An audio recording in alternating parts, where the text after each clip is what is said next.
hasil diskusi kami pada hari ini.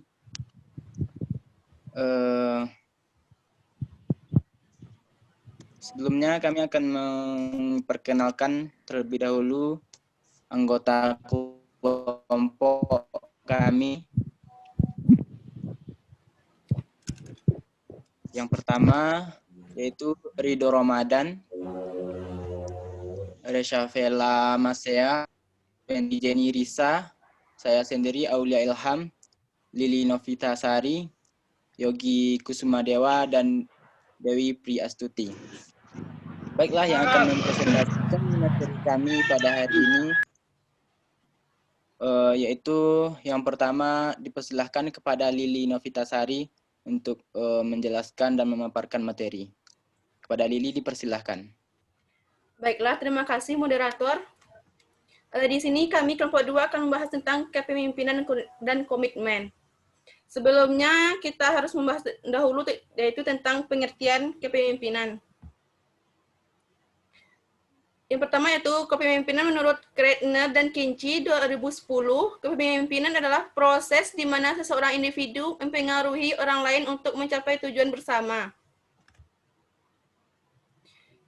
Sedangkan menurut Badeni 2013, kepemimpinan adalah kemampuan seseorang untuk mempengaruhi suatu kelompok ke arah tercapaian suatu tujuan. Menurut Robin dan Judge 2015, kepemimpinan adalah kemampuan mempengaruhi suatu kelompok menuju pencapaian sebuah visi dan serangkaian tujuan. Jadi dapat disimpulkan bahwa kepemimpinan adalah sifat, karakter, atau cara seseorang dalam upaya membina dan mempengaruhi seseorang atau sekelompok orang agar mau bekerja sama dan setia untuk melaksanakan semua kegiatan sesuai dengan tugas dan tanggung jawab untuk mencapai tujuan organisasi. Kepemimpinan dan komitmen. Kepemimpinan dan komitmen adalah untuk memastikan bahwa manajemen puncak menunjukkan kepemimpinan dan komitmen dengan cara mengambil peran aktif dengan melibatkan, mempromosikan, memastikan, dan mengkomunikasikan serta memantau kinerja dan efektivitas sistem manajemen mutu. Kinerja tersebut menjadi salah satu prioritas organisasi saat ini yang juga menjadi prioritas dalam persyaratan ISO 2015. Seorang pemimpin harus bisa memanajemen dan mengkoordinasikan bawahannya. Arahan dari manajemen puncak sangat penting untuk memastikan seluruh kegiatan berjalan dengan baik. Salah satu faktor terbesar dalam keberhasilan suatu organisasi adalah memperbaiki dan mengembangkan sistem adalah kesuksesan pemimpinnya yang mampu mensosialisasikan dan menggerakkan visinya ke seluruh bagian organisasi.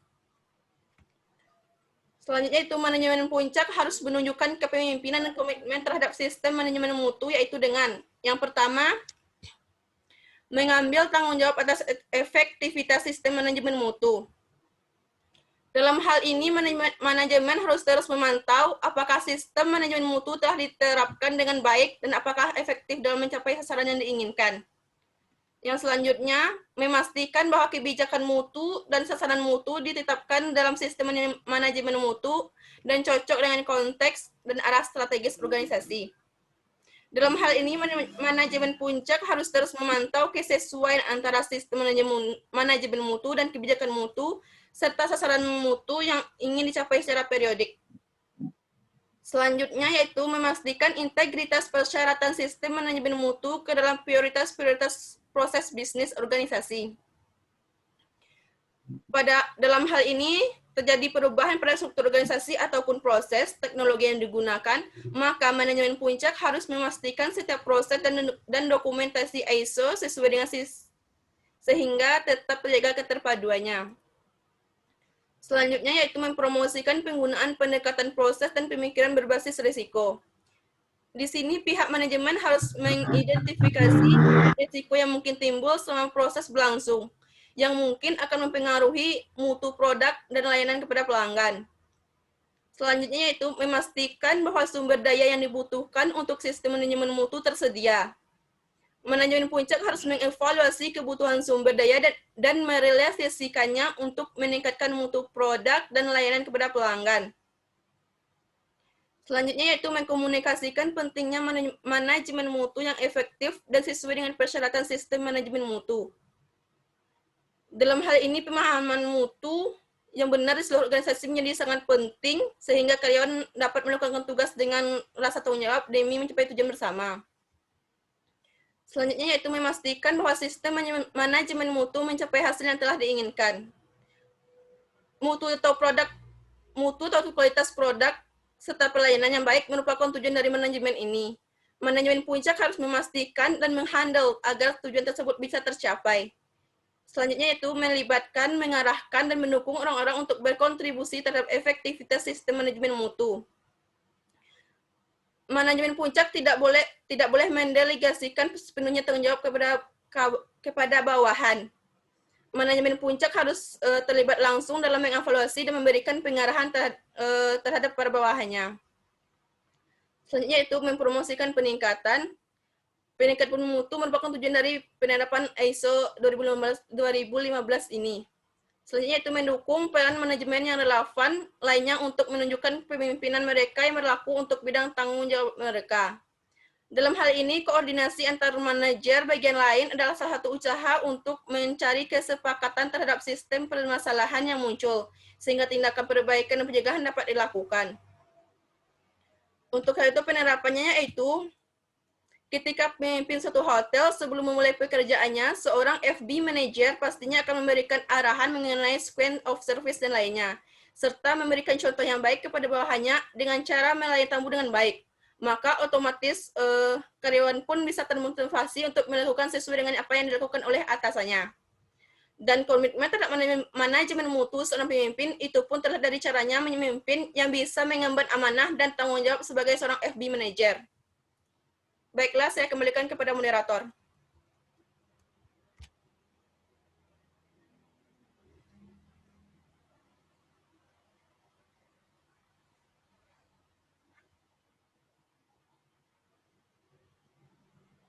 Kemut suaranya. Baiklah, terima kasih sebelumnya kepada Lili. Selanjutnya pemaparan materi akan disampaikan oleh Resya Vela. Kepada Resya Vela dipersilahkan. Terima kasih atas kesempatan yang diberikan oleh moderator. Materi kita selanjutnya yaitu manajemen puncak harus menunjukkan terkait fokus kepada pelanggan dengan memastikan yang pertama, pelanggan dan hukum yang berlaku dan persyaratan peraturan yang ditentukan dipahami dan secara konsisten dipenuhi. Manajemen puncak harus memahami para pelanggan dan hukum yang telah ditentukan. Yang kedua, peluang yang dapat mempengaruhi kesesuaian terhadap produk, pelayanan, dan kemampuan untuk meningkatkan kepuasan pelanggan ditentukan dan ditangani. Manajemen puncak harus bisa menangani risiko dan peluang dalam meningkatkan kepuasan para pelanggan. Yang ketiga, fokus pada peningkatan kepuasan pelanggan diperhatikan. Dalam hal ini, manajemen puncak harus selalu memastikan bahwa pelanggan bisa puas, baik itu dari motif produk maupun dengan pelayanan yang diberikan. Tak hanya perhatikan, tapi juga meningkatkan kepuasan pelanggan. Penerapannya yaitu, di saat kedatangan tamu untuk melakukan big test, seorang kapten restoran biasanya akan turun tangan secara langsung dengan menyapa dan mengantar tamu ke mejanya, serta menawarkan tea or coffee kepada tamu, dan menawarkan bantuan lainnya. Ketika tamu menginginkan suatu bantuan, kapten restoran pun sudah dahulu mengetahuinya dari raut wajah tamu tersebut. Hal ini pun dilakukan untuk mencontohkan kepada bawahannya bagaimana cara melayani tamu dengan baik dan memfokuskan diri untuk melayani tamu. Manajemen puncak harus menetapkan, mengimplementasikan, dan mempertahankan kebijakan mutu yang pertama sesuai dengan tujuan dan konteks organisasi serta mendukung arah strategisnya. Sebagai pemimpin puncak, tujuan dan konteks organisasi yang telah sesuai harus dipertahankan dan diimplementasikan. Yang kedua, menyediakan kerangka kerja untuk menetapkan sasaran mutu. Kerangka kerja yang telah dibuat oleh pimpinan puncak harus diterapkan, diimplementasikan, dan dipertahankan dalam rangka menetapkan sasaran mutu. Yang ketiga, termasuk sebuah komitmen untuk memenuhi persyaratan yang berlaku. Persyaratan yang telah ada harus diimplementasikan dan dipertahankan oleh pimpinan puncak agar selalu berkomitmen. Yang keempat, termasuk sebuah komitmen untuk peningkatan berkesinambungan dari sistem manajemen mutu. Pimpinan puncak dalam mengimplementasikan segala sesuatu harus selalu komitmen sehingga mutu dapat ditingkatkan. Penerapannya yaitu untuk menetapkan, mengimplementasikan, dan mempertahankan kebijakan mutu dalam suatu hal, eksekutif mengupayakan hal terbaik dan mencoba mempertahankan mutu masakannya dengan mengawasi dan membimbing bawahannya melakukan yang terbaik dan mengoreksi setiap kesalahan. Jika semuanya telah berjalan dengan baik sesuai dengan keinginan dan tujuan hotel dalam mempertahankan kebijakan mutunya, maka sistem pun bisa mendapatkan reward dari setiap masakannya, sehingga bisa meningkatkan mutu hotel dalam efektif. Manajemen puncak harus memastikan bahwa tanggung jawab dan wewenang yang relevan yang ditugaskan didokumentasikan dan dipahami dalam organisasi. Maka dari itu, manajemen puncak harus menetapkan tanggung jawab dan wewenang. Pertama, memastikan bahwa sistem manajemen sesuai dengan standar internasional. Dalam hal ini, manajemen puncak harus selalu mengawasi dan memastikan semua sistem manajemen bisa sesuai dengan persyaratan. Yang kedua, memastikan bahwa proses yang ada memberikan output yang diinginkan. Setiap proses yang dilakukan mestinya sesuai dengan apa yang diharapkan sebelumnya. Yang ketiga, orang kerja dari sistem manajemen mutu dan peluang untuk peningkatan terutama manajemen puncak. Kinerja perlu dilakukan guna meningkatkan mutu serta manajemen puncak itu sendiri. Yang keempat, memastikan promosi terhadap fokus pelanggan di seluruh organisasi. Fokus pada pelanggan merupakan suatu tanggung jawab yang pastinya akan meningkatkan kepuasan pelanggan, sehingga manajemen puncak harus selalu memastikan fokus pada pelanggan dilakukan di seluruh organisasi. Yang kelima, memastikan bahwa integritas sistem manajemen mutu dipelihara ketika ada perubahan pada sistem manajemen mutu yang sudah direncanakan dan diimplementasikan. Sehingga seorang manajemen puncak harus memastikan semua manajemen mutu terpelihara. Contoh penerapannya yaitu seorang front office manager selalu mengawasi dan memastikan setiap kerja para bawahannya sesuai dengan persyaratan agar setiap proses yang dilakukan menghasilkan feedback yang diinginkan. Orang front office manager harus selalu meminta bawahan untuk selalu fokus dengan apa yang diinginkan pelanggan, sehingga nantinya pelanggan merasa puas dengan apa yang mereka harapkan.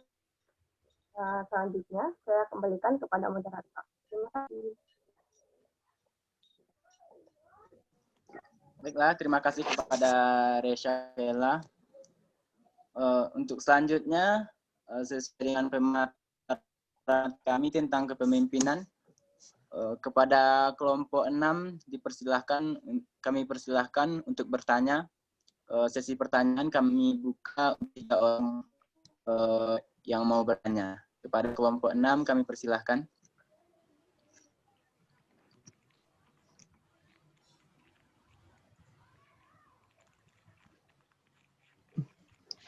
Saya izin bertanya dari kelompok 6. Baik, kepada Maulana Ihsan dipersilahkan. Pertanyaan saya, tolak ukur keberhasilan dari sistem manajemen mutu ini bagaimana? Nah, itu aja, terima kasih. Baik, mohon diulangi, Maulana Ihsan. Pertanyaannya. Tolak ukur keberhasilan dari sistem manajemen mutu itu bagaimana? Terima kasih. Baik, terima kasih. Pertanyaan selanjutnya kepada kelompok 6, kelompok yang lainnya dipersilahkan.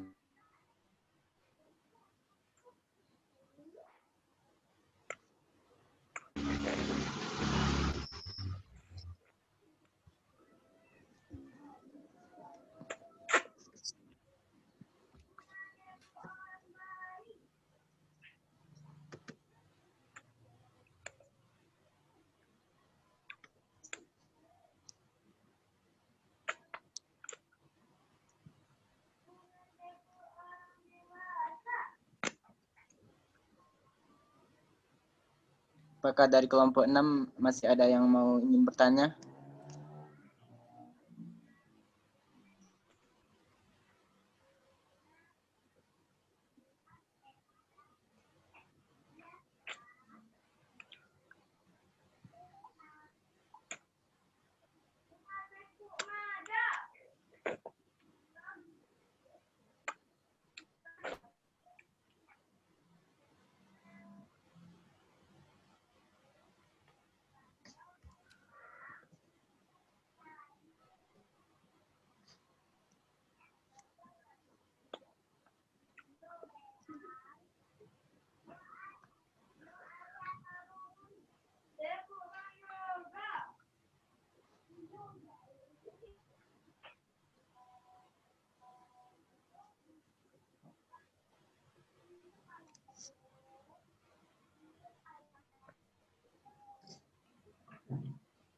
Pada kelompok 6, kami persilahkan untuk bertanya.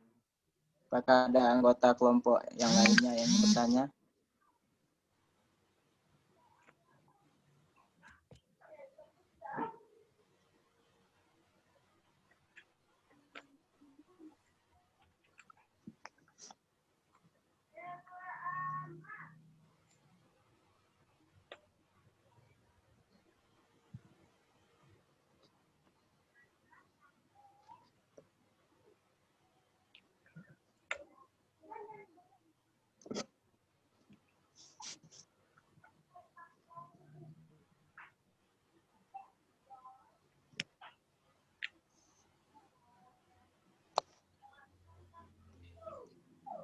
Baiklah, jika tidak ada dari kelompok 6 yang ingin bertanya lagi, kami buka sesi pertanyaan untuk kelompok lainnya yang ingin bertanya. Sesi pertanyaan tinggal 2 lagi yang untuk kelompok lain yang ingin bertanya.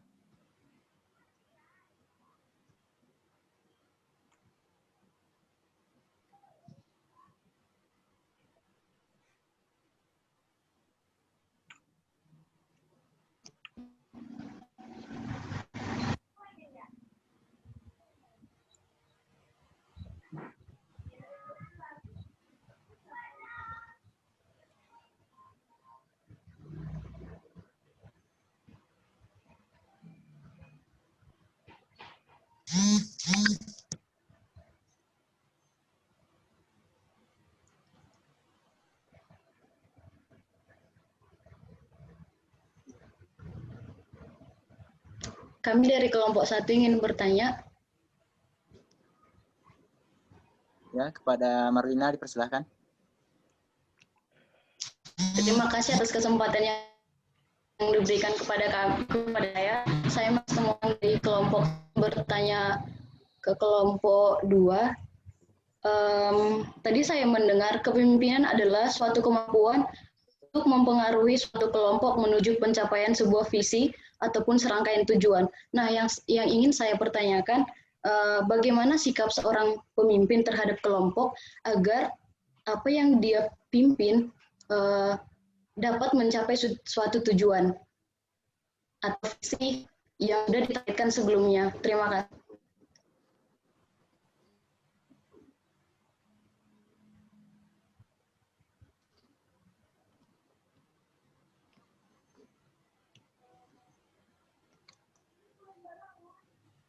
Baik, terima kasih atas pertanyaan dari Marlina Simorang. Selanjutnya, apakah ada yang ingin bertanya lagi dari kelompok lainnya?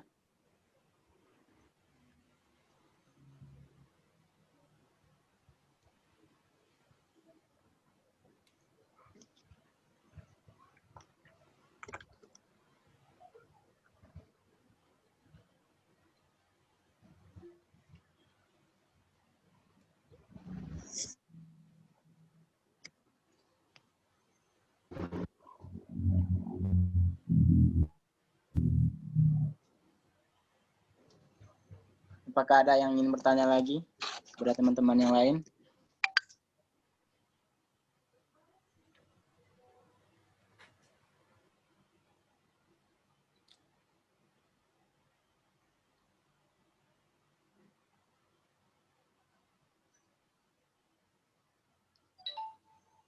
Baiklah, untuk menghemat waktu Zoom kita, sembari kami mencari jawaban dari pertanyaan teman-teman, gimana kalau kita lanjut presentasi oleh kelompok 3?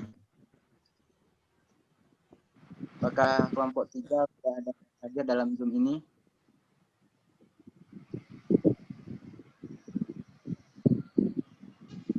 Maaf teman-teman, siapa yang perwakilan dari kelompok 3 di sini?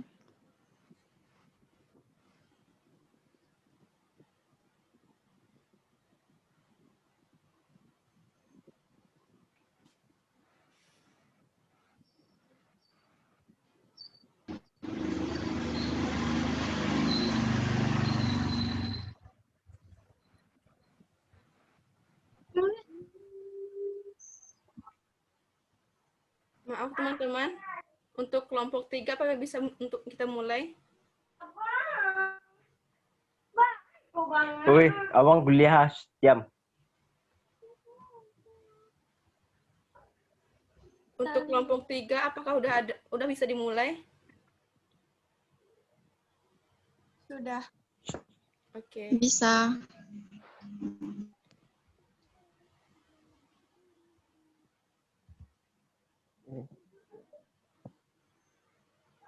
Bisa, Kak.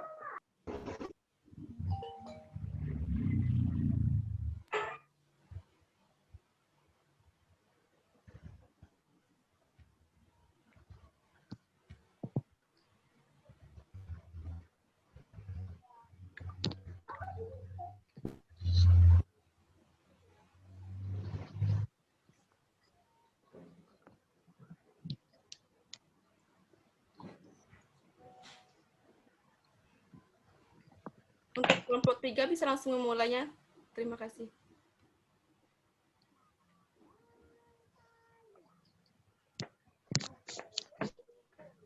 Assalamualaikum warahmatullahi wabarakatuh. Waalaikumsalam warahmatullahi wabarakatuh. Kami dari kelompok 3 akan mempresentasikan hasil dari kelompok kami yang beranggotakan yaitu Bima Pratama Putra, saya sendiri. Yang kedua, Filila Oliviwan. Yang ketiga, Nadia Vega. Yang keempat, Nova Kurnia Jurlisri. Yang kelima, Riana. Dan yang terakhir yaitu Yoga Pratama. Untuk pemateri yang pertama, saya silakan untuk Nova untuk membacakannya. Kepada Nova, silakan. Terima kasih untuk moderator sudah memberikan kesempatan kepada saya. Langsung saja. Perencanaan sistem manajemen mutu. Dalam standar ISO klausul 6 terdapat beberapa persyaratan tentang perencanaan sistem manajemen mutu. Di dalamnya terdapat 3 persyaratan yang terkait. Yang pertama yaitu tindakan untuk menangani risiko dan peluang. Yang kedua, sasaran mutu dan rencana pencapaiannya. Dan yang ketiga, perencanaan perubahan. Yang pertama yang akan kita bahas yaitu tindakan untuk menangani risiko dan peluang. Dalam melakukan perencanaan sistem manajemen mutu, organisasi harus mengidentifikasi risiko dan peluang terkait isu-isu yang terdefinisi pada klausul 41 dan 42. Implementasi kepala yang teridentifikasi dalam risiko dan peluang harus dievaluasi secara rutin. Pengelolaan risiko dan peluang dapat mengikuti kaidah manajemen risiko ISO. Risiko dan peluang harus dapat mengidentifikasi potensi dampak terhadap ketidaksesuaian atau non-conformity product or service. Peluang dalam bahasa lain adalah risiko positif. Mempelajari risiko bertujuan untuk mencegah atau mengurangi dampak dari risiko yang tidak diinginkan dan melakukan perbaikan berkelanjutan sehingga sasaran sistem manajemen mutu dapat tercapai.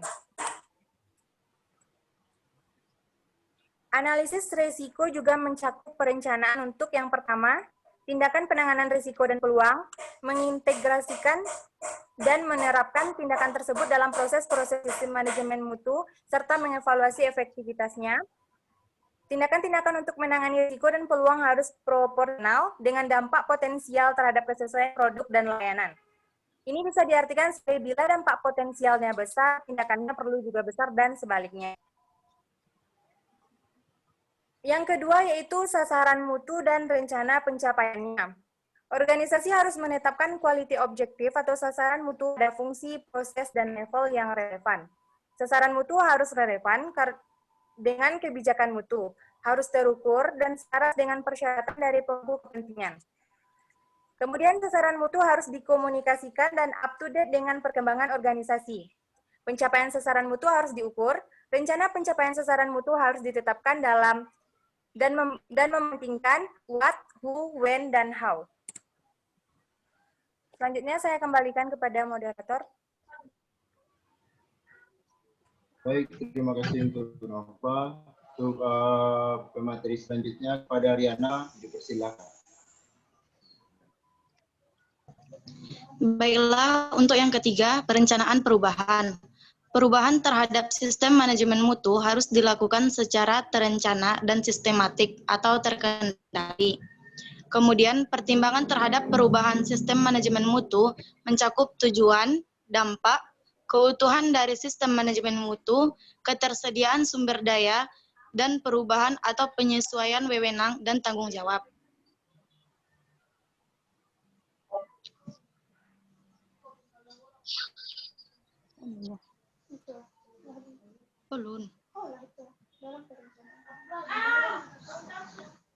Dalam perencanaan perubahan, organisasi harus mempertimbangkan yang pertama, tujuan perubahan dan implikasi potensialnya. Yang kedua, integrasi sistem manajemen mutu dalam arti harus tetap terjaga. Misalnya, perubahan suatu aturan tidak bertentangan dengan aturan yang sudah ada. Yang ketiga, ketersediaan sumber daya. Yang keempat, perubahan pada tanggung jawab dan wewenang.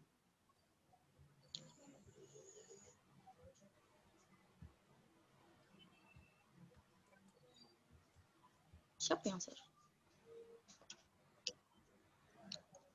Perubahan sistem manajemen mutu bisa dalam berbagai bentuk. Bisa saja berarti perubahan proses, perubahan struktur organisasi, perubahan kebijakan, dan perubahan komponen sistem manajemen mutu lainnya.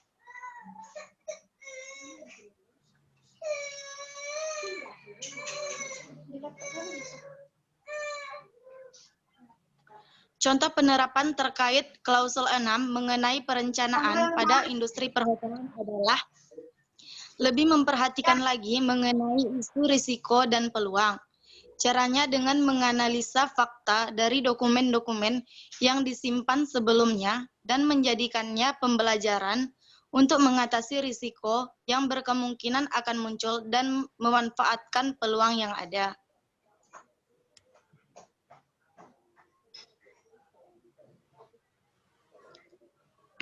Dokumentasi setiap prosedur membantu karyawan hotel dalam mengerjakan proses kerja sehingga tidak terjadi kesalahan yang berisiko menimbulkan komplain dari tamu. Selain itu, sebagai alat ukur untuk evaluasi pelayanan yang sudah diberikan. Oleh sebab itu, setiap dokumen-dokumen maupun catatan yang didokumentasikan di sebuah hotel perlu terorganisir dengan baik agar dapat mempermudah ketika dibutuhkan dan mempermudah mengendalikan dokumen maupun catatan tersebut.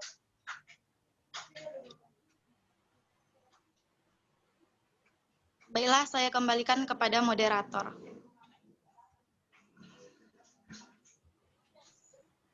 Terima kasih kepada Saudari Diana. Mungkin segitu saja materi dari kelompok kami.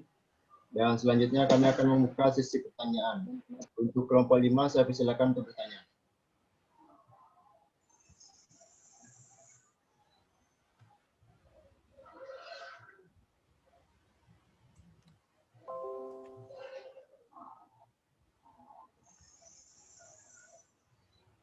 Saya ulangi lagi untuk kelompok 5, saya persilakan untuk bertanya.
Saya ulangi lagi, dari kelompok 5 ada yang ingin bertanya?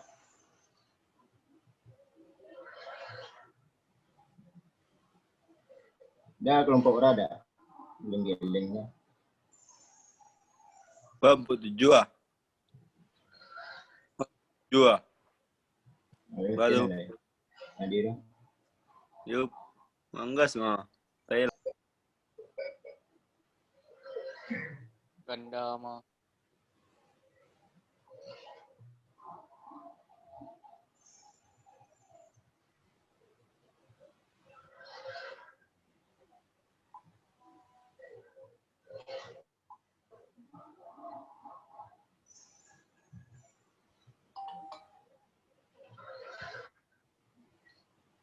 Dari kelompok 5 nggak ada yang bertanya?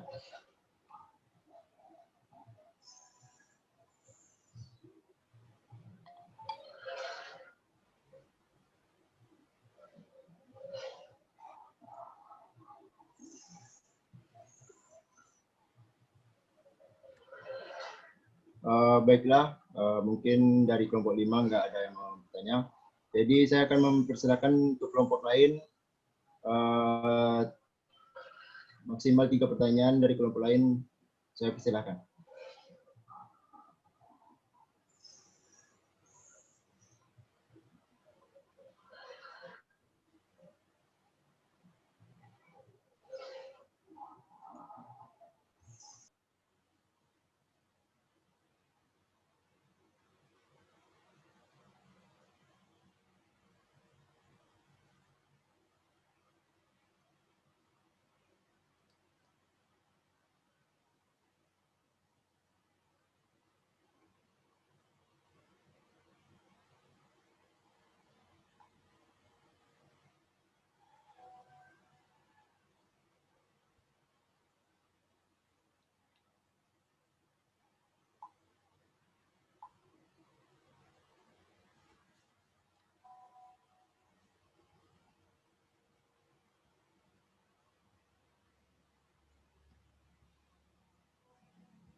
Baiklah, saya Nurul akan bertanya kepada kelompok penyaji. Terima kasih kepada Nurul, silakan.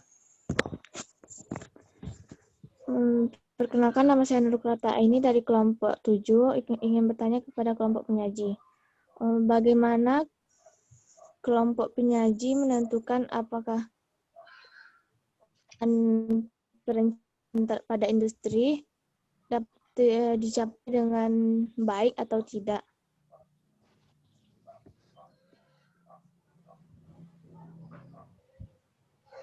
Baiklah, kepada Nurul, terima kasih atas pertanyaannya. Teman-teman lain.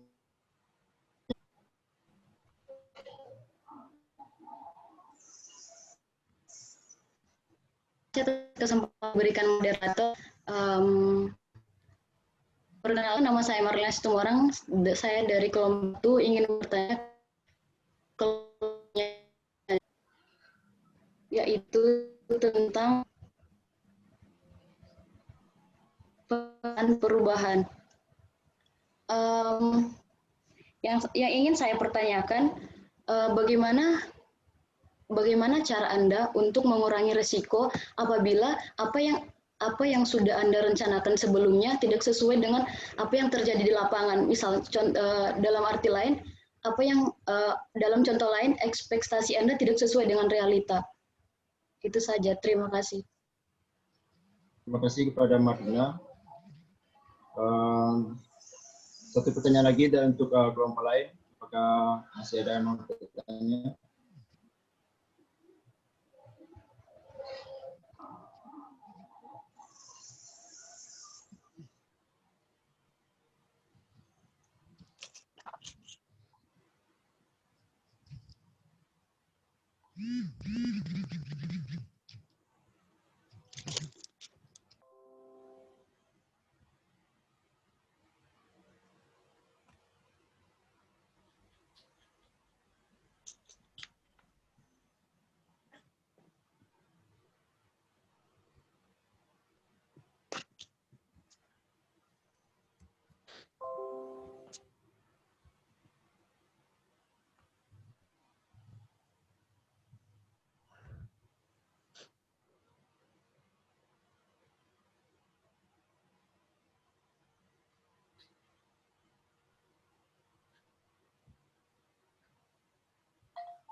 Baiklah, yang ingin bertanya.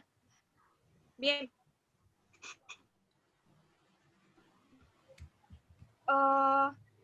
Saya Yulia dari kelompok bertanya. Apa keseimbangan yang layak antara keuntungan, resiko, dan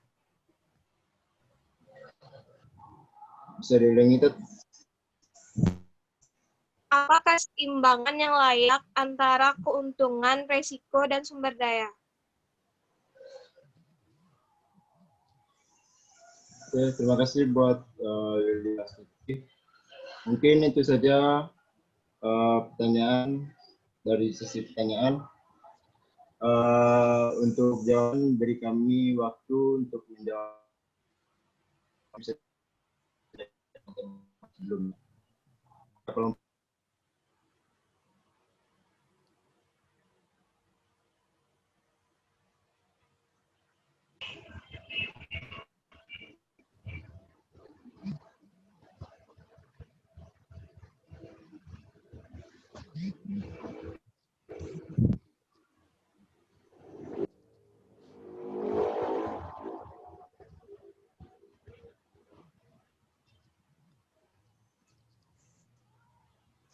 Baiklah,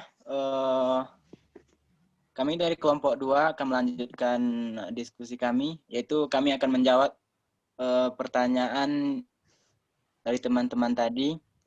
Langsung saja kami akan menjawab pertanyaan yang pertama, pertanyaan dari Maulana Muhammad Iksan yang akan dijawab oleh Vela. Kepada Vela dipersilahkan.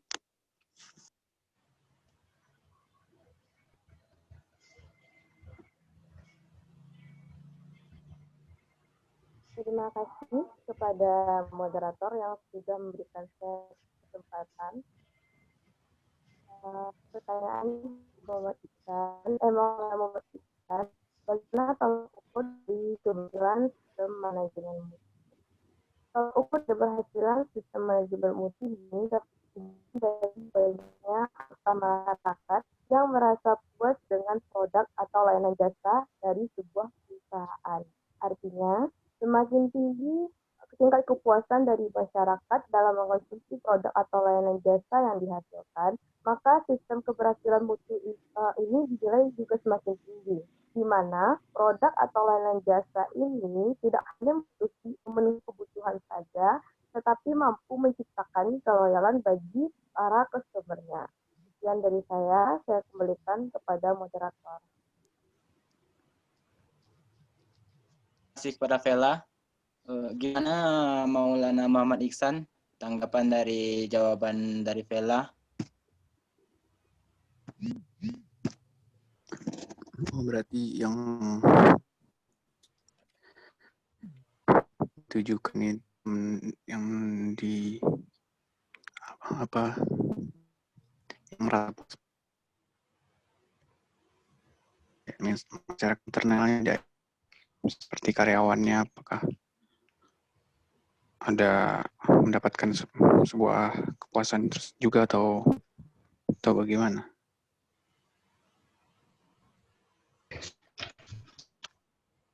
Bella, apakah tanya? Baik, terima kasih kepada moderator. Sebelum memberikan kepuasan kepada masyarakat eksternal, tentu saja pihak perusahaan harus memberikan kepuasan terlebih dahulu kepada masyarakat internalnya, seperti para karyawan, karena para karyawan ini adalah tonggak utama dari jalannya sebuah perusahaan.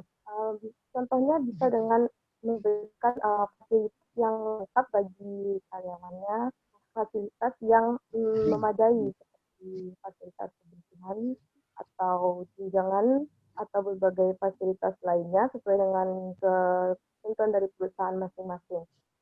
Setelah masyarakat internal rasa puas, tentu saja baru bisa perusahaan ini memberikan kepuasan kepada masyarakat eksternalnya. Dan dari saya kembalikan kepada Bapak. Bagaimana Maulana Muhammad Hasan? Baik, terima kasih dapat dimengerti. Baik, terima kasih. Pertanyaan selanjutnya dari Marlina Situmorang akan dijawab oleh Jenny. Baik, terima kasih kepada moderator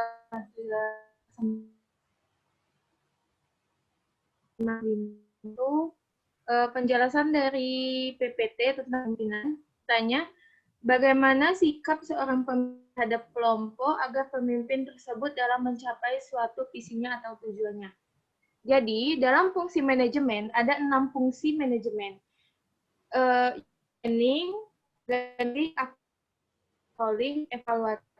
Jadi, dapat diambil dari 6 fungsi manajemen tersebut sebagai sifat yang diambil oleh seorang pemimpin dalam mencapai suatu tujuan atau visinya. Terima kasih. Saya kembalikan ke Terima kasih, Jenny. Kepada Marlina, gimana? Marlina?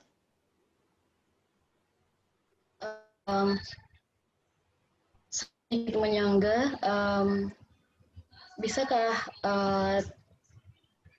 memberikan sedikit contoh penerapannya di hotel?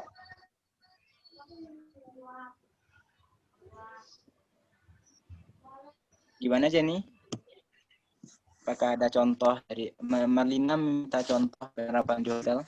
Untuk sebenarnya kalau kepemimpinan umumnya, jadi kayak dari kita ambil dari 6 fungsi manajemen ini. Jadi misalnya kayak seorang manajer bagian F&B,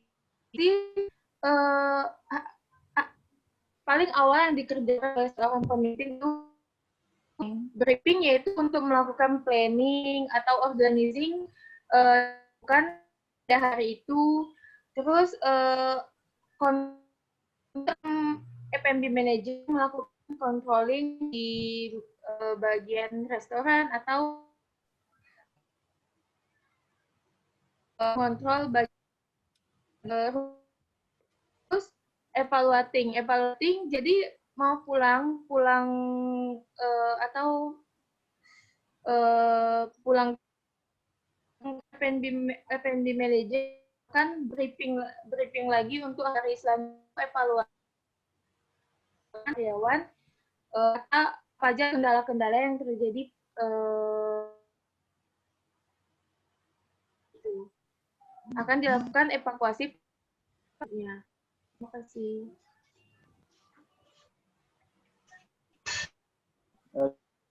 Semua orang tanggapan dari Siap. Ya, Jenny, saya merasa puas. Oke. Diskusi selanjutnya kami persilahkan untuk kelompok 3 melanjutkan jawaban pertanyaan yang sudah masuk.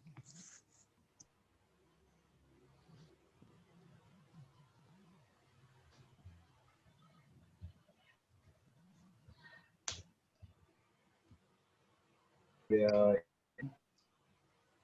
maaf, beri kami waktu sedikit lagi jawab pertanyaan. Terima kasih.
Ya.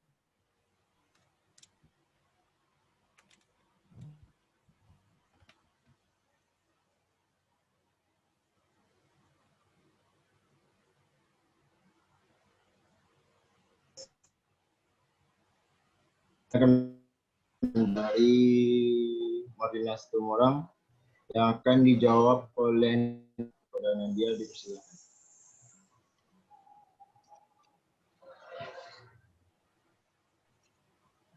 Baiklah, saya akan menjawab pertanyaan dari Marlina, yaitu bagaimana cara mengurangi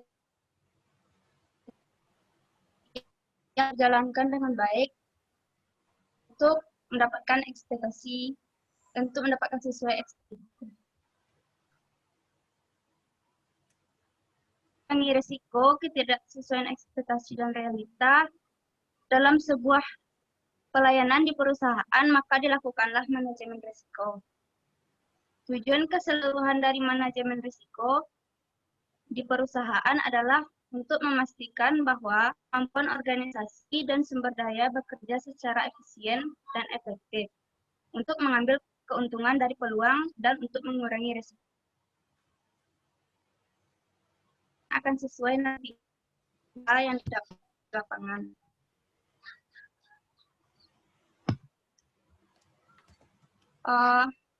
Menurut saya, sebelum membuat planning, kita harus memikirkan cara untuk penanganan risiko agar ekspektasi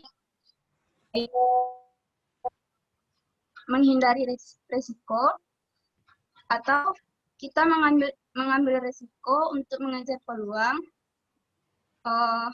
atau kita menghilangkan sumber risiko,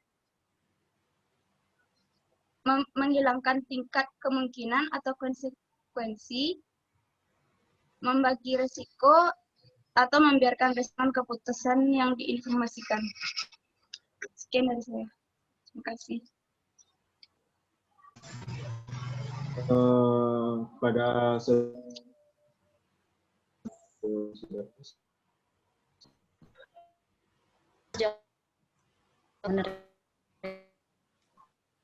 Oke, baiklah. Pertanyaan selanjutnya dari Nurul Rotaini yang akan dijawab oleh Felila Oliviwan. Kepada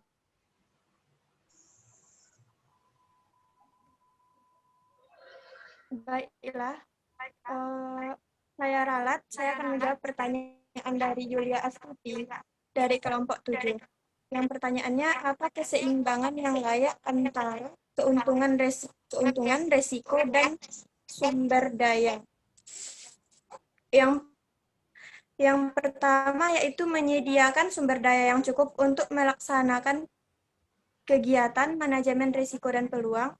Yang kedua, menetapkan tanggung jawab dan wewenang untuk kegiatan manajemen risiko dan peluang. Dan yang terakhir, meninjau informasi dan hasil dari audit dan kegiatan manajemen risiko dan peluang. Saya kembalikan kepada moderator. baiklah, tadi pertanyaan dari Yulia Siti. Apakah Yulia Siti puas dengan jawaban dari Felila? Ya, terima kasih. Terima kasih pada Yulia Siti.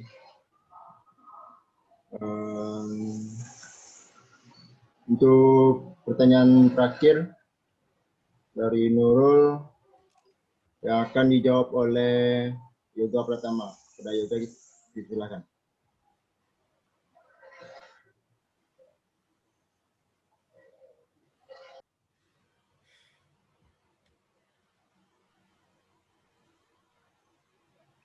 Baiklah, saya akan menjawab pertanyaan dari Nurul.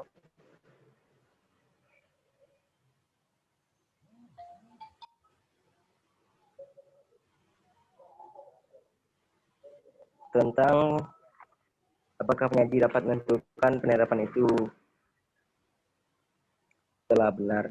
Pertama, kita telah menemukan sasarannya. Kedua, kita akan telah melakukan briefing terhadap kegiatan. Yang ketiga, kita melakukan penugasan. Yang keempat, kita melakukan tugas terhadap masing-masing. Itu kan ada kelompok dalam penerapan manajemen itu. Dan yang kelima, melakukan evaluasi. Apakah penerapan itu telah berjalan dengan benar belum. Mungkin sekian yang bisa saya jawab. Saya kembalikan pada moderator. Baik, terima kasih Prayoga. Apakah Saudari Nurul sudah puas dengan jawaban dari Yoga? Berarti cara mengukur pencapaian penerapan perencanaan itu dengan mengevaluasi pekerjaan atau gimana?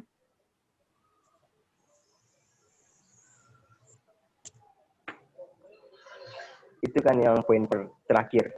Setelah melakukan penugasan, evaluasi itu adalah tingkat terakhir atas ketidakpuasan konsumen terhadap produk atau jasa yang diberikan.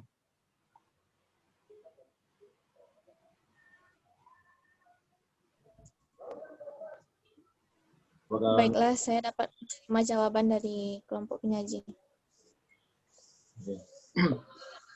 Mungkin segitu pertanyaan dari teman-teman. Mungkin sekian dari kelompok kami. Saya kembalikan kepada Lili. Kepada Lili, silakan. Baik, terima kasih untuk kuliah hari ini. Terima kasih pada kelompok 2 dan kelompok 3 yang telah menyampaikan materi. Selanjutnya, mungkin kita akan akhiri pertemuan ini. Saya akhiri dengan Assalamualaikum warahmatullahi wabarakatuh. Waalaikumsalam warahmatullahi wabarakatuh. Terima kasih. Sudah.